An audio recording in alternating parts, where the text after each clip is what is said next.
大家好，我们今天聊聊马斯克和教育。马斯克是科技时代的狂人，他涉足于新科技对人类社会重新定义的各种领域。最著名的，比如 Tesla 电动车、SpaceX 的太空探索、星链卫星网络、智能科技城市，甚至脑内芯片。科技时代脑洞大开的人，Elon Musk 试图重新定义了多个行业，不仅仅是科技业，甚至新闻、传媒、政治。使他成为现代美国最具影响力和争议性的人物之一。作为教育工作者和妈妈，让我特别留意到的是，马斯克想要彻底革新教育方式，这对于你和我意味着什么呢？让我们一起来看看吧。Yeah. I mean, it's actually kind of funny. If you think of like what is education, like you're basically downloading data and algorithms into your brain, and it's actually amazingly bad in conventional education because like it shouldn't be like this huge chore. Like the more you can gamify the process of learning, the better. Like for my kids, I do not have to encourage them to play video games. Yeah. Okay. Yeah. I have to like pry them from their hands, like crack. Yes. It's like drop that crack needle. Yeah. You have that problem at your house too. Yeah, Yes. exactly. The crack is addictive. Yeah. And I think, unfortunately, like a lot of education is very vaudevillian. You've got someone standing up there kind of lecturing at people, and they've done the same lecture 20 years in a row, and they're not very excited about it. And that lack of enthusiasm, is conveyed to the students that they're not very excited about it. They don't know why they're there. Like, why are we learning this stuff? We don't even know why. In fact, I think a lot of things people learn, probably there's no point in learning them. Because they never use them in the future. Because who's going to launch a rocket into space? I mean, that's just like, yeah, exactly. That never happens. Well, you have to say, like, people, I think, don't stand back and say, well, why are we teaching people these things? And we should tell them probably why we're teaching these things. Because a lot of kids just in school kind of puzzled as to why they're there. And I think if you can explain the why of things, then that makes a huge difference to people's motivation. Yeah. Then they understand purpose. Yeah. So I think that's pretty important, and just make it entertaining. But I think just in general, like conventional education should be massively overhauled. And I'm sure you very much agree with that. But rules and regulations. What are your thoughts on the innovations in education today? Thank you. Teachers do not explain why kids are being taught a subject. Just sort of get dumped into math and like, well, why are you learning math? What's the point of this? This seems like some people like maybe it's, I don't know why I'm being asked to do these strange problems. But the why of things is extremely important, because our brain has evolved to discard information that it thinks has no relevance. So tying it to solving a problem is, I think, very powerful for establishing relevance and getting kids excited about what they're working on, and having the knowledge stick. Sure. So how would you educate your 5 boys? Actually, I created a little school. Yeah. What kind of school? Could you describe to us? Sure. It's small. It's only got 14 kids now, and it'll have 20 kids in September.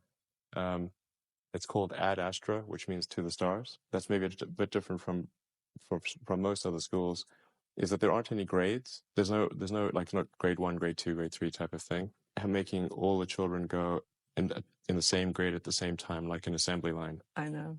Because some people love English or languages, some people love math, some people love music, and they have different abilities at different times. It makes more sense to cater the education to match their aptitudes and abilities. So I think that's one principle.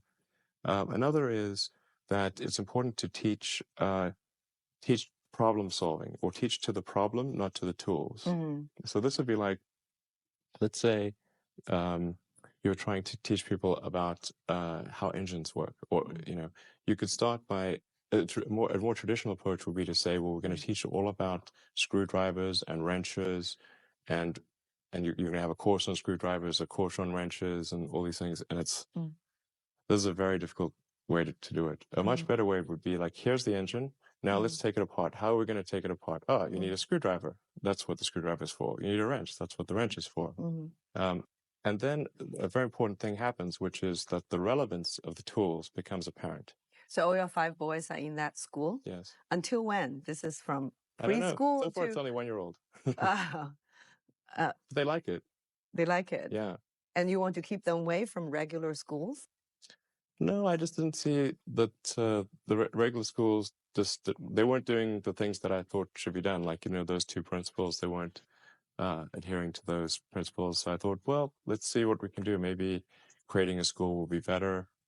And I actually hired a teacher from the school they were at who also agreed with me that there was a better way to do it. Have they surprised you in a way of their innovative thinking?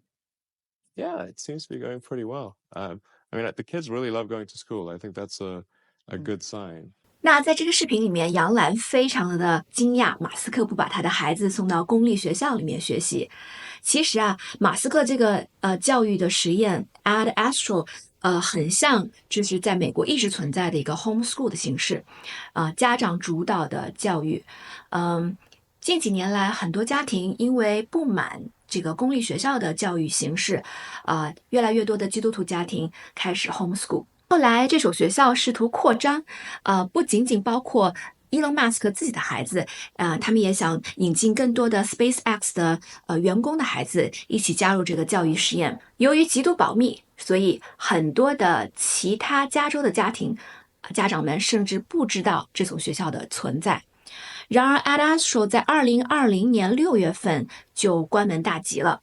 那马斯克这种实验性的教育模式需要大量的资源和资金的投入，普通的学校是难以复制这种模式。另外，它的学费非常的高昂，大约要$75,000一年。不过，马斯克的教育理念和他的实验，对于普通家长们思考如何教育孩子，仍然是有非常多的启示作用。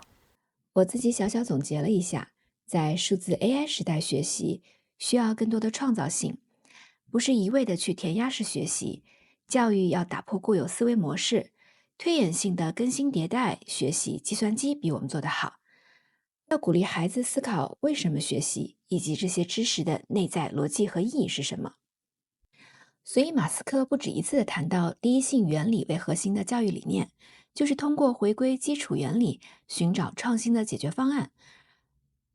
他认为这些是使孩子拥有批判性思维的重要基础。以后我们有机会可以多聊聊这个。另外，学习不只是书本知识，要强调实践与动手能力结合。知识是用来解决实际问题的。马斯克认为这在教学的方法论上就可以体现了。比如说，让学生通过拆解汽车了解工具用途，而不是直接教授工具功能。最后，也是学校很难做到的，只有家长可以帮忙的，就是保护和激发孩子的学习兴趣。不要太关注考试和评分制度，帮助孩子减少焦虑，让他们更加关注学习本身，而非成绩。自发沉浸式学习实在是太重要了。好了，这4点是我的小小总结。那么你们怎么看呢？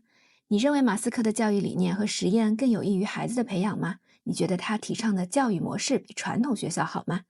欢迎在评论区告诉我你的想法哟。